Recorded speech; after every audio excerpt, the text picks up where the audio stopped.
बृजभूषण के ऊपर आज एक साथ दो हमले हो गए। एक तो बृजभूषण पहुंचे थे एक कार्यक्रम में हिस्सा लेने के लिए और वहां पर पत्थर चलने लगे। वहां पर लोगों ने देखी किस तरह से पत्थर चलाए हैं, कुर्सियां फेंक फेंक करके मारी है और बृजभूषण को अपनी गाड़ी लेकर के भागना पड़ा। कैसे भागना पड़ा आपको दिखाऊंगा मैं, एक एक करके तस्वीरों में देखिए। और उसके साथ साथ आगे मैं आपको दिखाऊंगा इसी वीडियो में साक्षी मलिक ने सामने आकर के एक और खुलासा कर दिया है। साक्षी मलिक और उसके पति ने दोनों ने सामने आकर के बहुत बड़ी बात कही है। बीजेपी के नेता किस तरह से शामिल थे परमिशन के अंदर, वो बात मैं आगे आपको बताऊंगा। लेकिन पहले जरा आप ये तस्वीरें देखिए। बृजभूषण गए थे कार्यक्रम के अंदर, एक कार्यक्रम में हिस्सा लेने के लिए, और वहां पर चल पड़े पत्थर चल पड़े, कुर्सियां चल पड़ी और बृजभूषण को भागना पड़ा।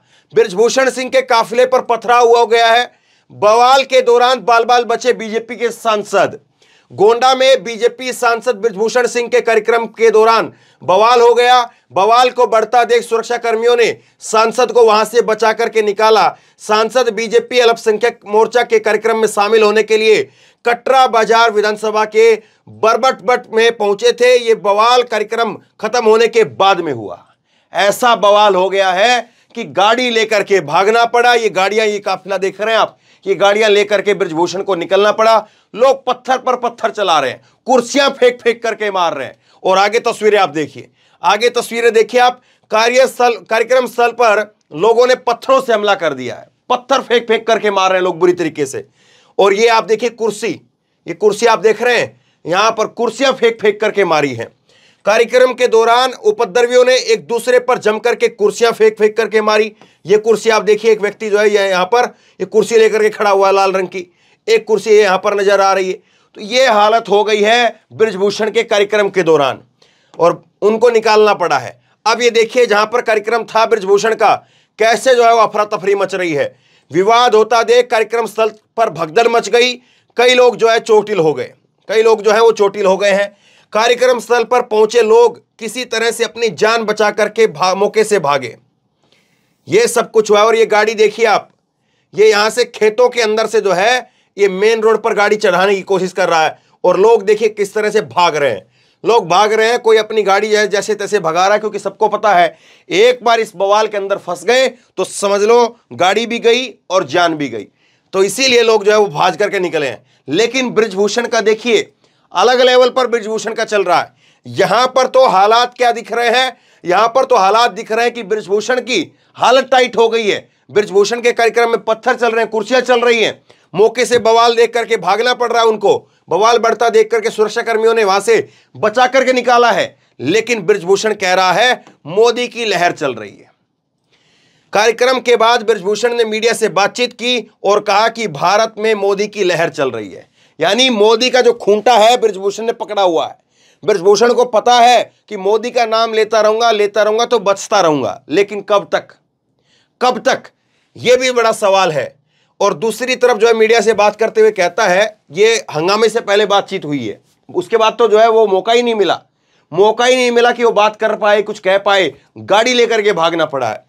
बहुत बड़ी संख्या में मुस्लिम समाज हमारे साथ में जुड़ने वाला है।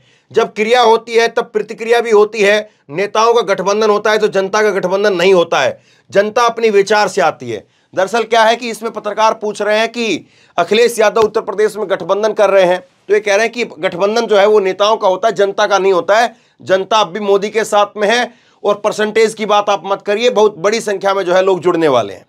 इस तरह की बातें जो है इसने कही है। अब ये जो हंगामा हुआ है, इसको हंगामे को लेकर के कहा जा रहा है कि सेल्फी को लेकर के विवाद हो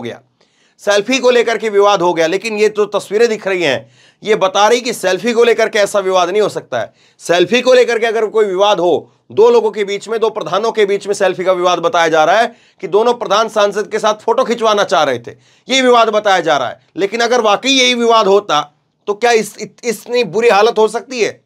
बताइए आप। अगर सेल्फी को लेकर के विवाद हो तो क्या ऐसी बुरी हालत हो सकती है? लेकिन ये बवाल जो है वो बता रहा है कि गुस्सा तो लोगों में है, लेकिन अब वो किस प्रकार से आया है और अब मीडिया मैनेजमेंट किस तरह से किया जा रहा है कि सेल्फी खिंचवाने को लेकर के बवाल हो गया है। आपको गले उतरती है बात कि कोई प्रधान जो है वो बृजभूषण के साथ फोटो खिंचवाना चाह रहे थे और फोटो ना खिंचवा पाए, इसीलिए दोनों में जो है वो हंगामा लड़ाई हो गई। और इसीलिए जो है ये तस्वीरें हो गई। कमाल की बात है, सब हजम नहीं होती है। लेकिन अब आपको मैं दिखाता हूं कि किस तरह से जो है साक्षी मलिक क्या कह रही है। साक्षी मलिक और आज उनके पति दोनों सामने आए और उन्होंने एक वीडियो जारी किया। आगे वीडियो आपको सुनाता हूं मैं। इन्होंने कहा है कि साक्षी मलिक का बबीता फोगाट पर साक्षी मलिक का खुलासा, बीजेपी नेता बबीता फोगाट ने धरना देने को कहा था। देख लीजिए अब कितनी बड़ी खबर है, धरना देने के लिए कहा है। उसके बाद में आगे कह रहे कि परमिशन भी दिलवाई थी, हरिद्वार में मेडल बहाते तो हिंसा होती। तो लंबी वीडियो है, 11 मिनट के, आगे मैं आपको सुनाता हूं, पूरी वीडियो ध्यान से सुनिए। और साक्षी मलिक जो है उसमें खुल करके बोली है कि हमको जो धरना हमने जो धरना दिया है और हमको ये कह रहे कि विपक्षी पार्टी के मोहरे हैं, तो ये भी इनको पता होना चाहिए कि धरना देने के लिए बबीता फोगाट और तीर्थ राणा उन्होंने कहा था और इन दोनों नेताओं ने बृजभूषण के खिलाफ अपनी आवाज उठाओ, इस बात को जो है कहा था। यही नहीं, जंतर मंतर पर धरने की परमिशन भी बबीता फोगाट और तीर्थ राणा ने ही दिलवाई थी। साक्षी मलिक ने परमिशन लेटर भी दिखाया है। साक्षी ने कहा कि हरिद्वार में इस तरह से माहौल बना दिया गया कि अगर हम मेडल बहाने जाते हैं तो बहुत बड़ा हिंसा होने का खतरा था। ये सारी बातें जो है साक्षी मलिक ने कही है। अब इत्मीनान से आप सुनिए साक्षी मलिक और उनके पति क्या कह रहे हैं। बहुत बड़ा खुलासा किया है, देखिए आखिरी तक। सभी को नमस्कार। जैसा कि आप सब लोग जानते हैं कि हम पिछले कई महीनों से संघर्ष कर रहे हैं रेसलिंग फेडरेशन ऑफ इंडिया के प्रेसिडेंट बृजभूषण सिंह के खिलाफ, क्योंकि उसने भारतीय महिला पहलवानों का यौन शोषण किया है और भी काफी सारे जो घोटाले फेडरेशन के माध्यम से उसने किए हैं। पिछले कई दिनों से हम देख रहे हैं कि समाज में हमारे खिलाफ एक अलग से नैरेटिव बनाया जा रहा है, कुछ अफवाहें फैलाई जा रही हैं और साथ में मीडिया भी कई तरह की खबरें जो है दिखा रहा है। तो हमारा आज ये वीडियो बनाने का एक ही पर्पज है कि हम जो अपनी सच्चाई, जो असली सच्चाई है, वो आप लोगों तक पहुंचा सके। आज हम इस आंदोलन की शुरुआत से लेकर अभी तक पूरी की पूरी सच्चाई आपके सामने डिटेल के साथ रखेंगे। आज जो हमारे ऊपर कई तरह के जो आरोप भी लगे हैं, आज हम उनका भी जवाब जो है प्रूफ के साथ देंगे। सबसे पहला जो आरोप हमारे ऊपर लगा था वो लगा था कि हमारा ये जो आंदोलन है वो राजनीति से प्रेरित है। कांग्रेस लीडर दीपेंद्र हुड्डा ने हमारे को इस आंदोलन के लिए उकसाया है। आप सबको पता है कि सबसे पहले जो हम प्रोटेस्ट पे आए थे जंतर मंतर पे, वो जनवरी में आए थे और उस प्रोटेस्ट की जो परमिशन है वो बीजेपी के ही 2 लीडर्स ने ली थी। उसका प्रूफ है हमारे पास।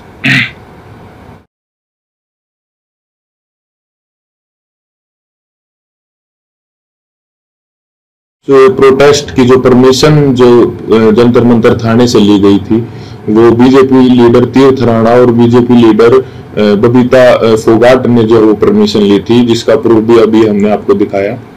तो ये कैसे हो सकता है कि ये आंदोलन जो है वो कांग्रेस ने करवाया? गारंटी के साथ बोल सकते हैं कि 90% जो कुश्ती से जुड़े लोग हैं, चाहे वो पहलवान हो या कुश्ती से जुड़े हमारे कोचेज हों, उन सबको जो है ये पता था कि 10-12 साल से जो है इस तरह की छेड़छाड़ जो महिलाओं के साथ जो है हो रही है, या उन किसी और कुछ लोगों ने देखा भी था, जिसका प्रूफ मीडिया में कुछ कोचेज ने दिया है। कई लोग जो है इसके खिलाफ आवाज उठाना भी चाहते थे, लेकिन हमारी जो रेसलिंग कम्युनिटी है उसमें एकता की कमी थी। अगर किसी ने जो सिंगल अगर ये आवाज उठाने का फैसला भी किया तो वो बात जो है रेसलिंग जो है फेडरेशन के प्रेसिडेंट तक पहुंच जाती थी और उस आदमी के कैरियर में दिक्कत आना स्टार्ट हो जाती थी। लगातार और बार बार हमने सभी को बताया है कि जो हमारी लड़ाई वो सरकार के खिलाफ नहीं है, हमारी लड़ाई जो है रेसलिंग फेडरेशन के प्रेसिडेंट के खिलाफ है, क्योंकि जो भी शोषण उसने किया है, जो भी रेसलिंग के लिए गलत किया है, वो उसने फेडरेशन के पद पर बने रहते हुए किया है। और हमारी लड़ाई सरकार से वैसे भी नहीं हो सकती, क्योंकि जो मैंने अभी आपको पीछे बताया कि जो है बृजभूषण भी जो है वो रूलिंग पार्टी से ही सांसद है और जो जिन्होंने प्रोटेस्ट की परमिशन ली वो भी जो है बीजेपी के ही लीडर हैं। तो इससे तो ये साफ होता है कि भाई हमारी लड़ाई सरकार के साथ नहीं थी। और हमारे ऊपर दूसरा आरोप ये भी था कि हम इतने टाइम तक चुप क्यों थे। तो इसके कई कारण हैं। सबसे पहले तो एकता की बहुत कमी थी, एक साथ कभी हम हो ही नहीं पाए। और इसका दूसरा कारण तो आप समझ ही सकते हैं कि माइनर जो लड़की जिसने 161 के बयान दिए, फिर 164 के, उसके कई दिन बाद जो उसने अपने बयान बदले, क्योंकि उसके परिवार को डराया गया, धमकाया गया। तो सिंगल सिंगल आवाज उठा भी कैसे सकते थे। कुश्ती में आने वाले सभी खिलाड़ी बहुत ही गरीब परिवार से होते हैं, उनमें हिम्मत नहीं होती वो इतनी बड़ी व्यवस्था और इतने पावरफुल आदमी के खिलाफ आवाज उठा सके। और वो सब आप लोगों ने महसूस भी कर लिया होगा कि इंडिया के टॉप रेसलर्स ने मिलकर आवाज उठाई और उसके बावजूद भी उन्हें किन किन हालातों से गुजरना पड़ा। 28 तारीख को महिला पहलवानों के साथ जो व्यवहार हुआ वो पूरे देश ने देखा है। कैसे उनको जबरदस्ती घसीटा गया और कैसे जो उनको जबरदस्ती अरेस्ट किया गया, जबकि हमने कोई भी जो है कानून नहीं तोड़ा था, ना ही किसी संविधान का उल्लंघन किया था, फिर भी हमारे ऊपर जो इतना जोर जबरदस्ती का और इतना बर्बर व्यवहार जो है किया गया पुलिस प्रशासन द्वारा। हम आप सबको ये क्लियर कर देना चाहते हैं कि जो 28 मई की जो महिला सम्मान महापंचायत की जो कॉल थी वो हमने नहीं दी थी, वो हमारे खाप चौधरियों ने दी थी महम में पंचायत के बाद। हमारे को तो कुछ समय के बाद जो है इस फैसले के कुछ समय बाद हमारे को पता चला कि 28 तारीख को जो है नए संसद भवन का उद्घाटन भी है। फिर भी जो है हमने हमारे बड़े बुजुर्गों के आदेश का जो है पालन किया, जिसके परिणाम स्वरूप जो है हमारे को इस तरीके से बर्बरता पूर्वक घसीटा गया रोड पे, और जो है हमारे को प्रोटेस्ट साइट से भी जो है जबरदस्ती हटा दिया। 28 तारीख को जो घटना हमारे साथ हुई उसने हमें अंदर से तोड़ दिया था। हमने देश के लिए इतने पदक जीते, देश का इतना मान सम्मान बढ़ाया, फिर भी हमारे मान सम्मान को जो है सड़कों पर रोन दिया गया। उस घटना के बाद हम जो इतने आहत हो गए थे, इतने परेशान हो गए थे कि वो बात हम वर्ड्स में भी नहीं बता सकते। हमें कुछ समझ नहीं आ रहा था कि हमारे साथ ये क्यों हुआ। उसके बाद हम सब ने अपने सारे मेडल्स गंगा जी में विसर्जित करने का फैसला लिया, क्योंकि हमें वो अपने सारे मेडल्स बेईमानी नजर आ रहे थे। लेकिन फिर हरिद्वार में भी हम सब इस तंत्र की साजिश का शिकार हो गए। जैसे ही हम हरिद्वार में अपने मेडल बहाने पहुंचे तो तंत्र से जुड़ा एक आदमी बजरंग का हाथ पकड़ के साइड में ले गया और उससे पता नहीं कितने नेताओं की बात करवाई कि आप रुको, आपके बारे में मीटिंग चल रही है और आपको न्याय भी मिल जाएगा, आप बस 7 बजे तक रुको। और कैसे भी करके जो है 7 बजे तक बजरंग को जो है रोक के रखा और एग्जैक्ट 7 बजे तंत्र से जुड़े और भी इसी तंत्र से जुड़े लोग पता नहीं कितनी संख्या में वहां पे पहुंच जाते हैं। और वहां पे जो व्यवस्था इस तरह की बन जाती है कि अगर उसके बाद हम मेडल बांटे जाते तो वहां पे हिंसा भी हो जाती। वहां भी हमने फिर समझदारी जो दिखाई और जो है रुकने का निर्णय लिया कि अभी हम रुक जाते हैं। और एक और बात क्लियर कर दे कि वो मेडल हमने सिर्फ अपने कोचेज को और अपने माँ बाप को वापस दिए थे। वहां पे क्या चल रहा था ये हमारे को कुछ समझ में ही नहीं आ रहा था। हम उस मानसिक स्थिति में थे ही नहीं कि हम वहां पे किसी साजिश को या वहां पे क्या चल रहा है इस चीज को समझ पाते। हम बहुत ही एक तनाव में और एक बहुत दुखी मन के साथ अपने जीवन की पूरी कष्ट कमाई को वहां लेके गए थे। लेकिन वहां पे क्या हुआ उसको, क्योंकि हम जो है आंदोलनकारी नहीं है ना, हमें एक्सपीरियंस है, हमने जो है पूरी जिंदगी कुश्ती करी है ना, सोशल लाइफ भी नहीं जिए, तो कई बार इस तरह के जो माहौल क्रिएट होते हैं वो नहीं समझ में आते। साथ में हम अपनी जिंदगी की पूरी कमाई वहां पर लेके गए हुए थे। इस घटना के बाद हमारी मानसिक स्थिति ऐसी हो गई थी कि हमें कुछ भी समझ नहीं आ रहा था कि कौन हमारे साथ है, कौन जो हमारे खिलाफ है, कौन इस तंत्र का हिस्सा है। हम दिमाग के रूप से बिल्कुल जो है ब्लैंक आउट हो गए थे। और फिर उसके बाद कई लोग हमारे को मिलते रहे, कुछ कुछ समझाते रहे, हमारे को कुछ समझ नहीं आ रहा था कि किस पे विश्वास करें और किस पे ना करें। इसी बीच ये समझाया गया हमको कि होम मिनिस्टर सर से आपको मिलना चाहिए, क्योंकि जो है सारे समाधान वहीं से निकलेंगे। हम वहां पे सिर्फ अपनी बात रखने के लिए गए थे। और अब ये भी सुनने में आ रहा है कि कई खापे जो है वो हमसे नाराज हैं। मैं सबसे हाथ जोड़ के यही विनती करना चाहूंगा कि आप प्लीज अफवाहों पे ध्यान मत दो। अगर अनजाने में हमसे कोई गलती भी हुई हो तो हमें माफ करो। इतने दिन लगातार संघर्ष करने के बाद, इतने लोगों से मिलने के बाद हमने क्या महसूस किया है, क्या सीखा है, ये तो अभी हम आपको वर्ड्स में नहीं बता सकते। लेकिन हमने कई ऐसे इंसान भी देखे हैं हमारे साथ, और कई ऐसे संगठन देखे हैं जो निस्वार्थ भाव से जिन्होंने हमारा समर्थन किया है। हम उनका दिल से धन्यवाद करना चाहेंगे। संयुक्त किसान मोर्चा ने जो है पूरे जी जान से धरातल पे भी जो है हमारा जो समर्थन किया है। भाई चंद्रशेखर रावण का भी मैं दिल से धन्यवाद करना चाहूँगा, क्योंकि ये तंत्र जात पात में हमको बांटना चाहता था, लेकिन उस भाई ने हमारी दिल से सपोर्ट की है। तो चंद्रशेखर भाई का भी दिल से धन्यवाद। सत्यपाल मलिक जी का भी मैं धन्यवाद करना चाहूँगा कि उन्होंने हमारे को प्रेरित किया कि कैसे बेबाकी से अपनी बात जो है रखी जाती है। साथ ही सभी महिला संगठनों का भी मैं जो है दिल से धन्यवाद करना चाहूँगा कि उन्होंने जितनी ताकत उनमें थी हमारा सपोर्ट किया है। साथ ही छात्रों का भी, हर एक उस इंसान का जो निस्वार्थ भाव से हमारे पास हमारे समर्थन के लिए आए, उनका हम दिल से धन्यवाद करना चाहेंगे। और हम चाहेंगे कि आगे भी मुसीबत के समय में आप हमारा ऐसे ही साथ दें। इसके लिए मैं धन्यवाद करना चाहूँगा बीजेपी लीडर जो हैं बबीता जी और तीर्थ राणा जी का, कि उन्होंने जो है पहलवानों को एकजुट करने का काम किया। साथ ही उन्होंने इस आवाज को उठाने के लिए उन्हें मोटिवेट भी किया। उसके बाद इन्होंने ही सरकार के साथ जो है मीडिएटर बन के जो पहलवानों को एक कमेटी का नाम देके जो है आश्वासन दिलवाया सरकार से, यही उसके बीच में जो है मीडिएटर थे।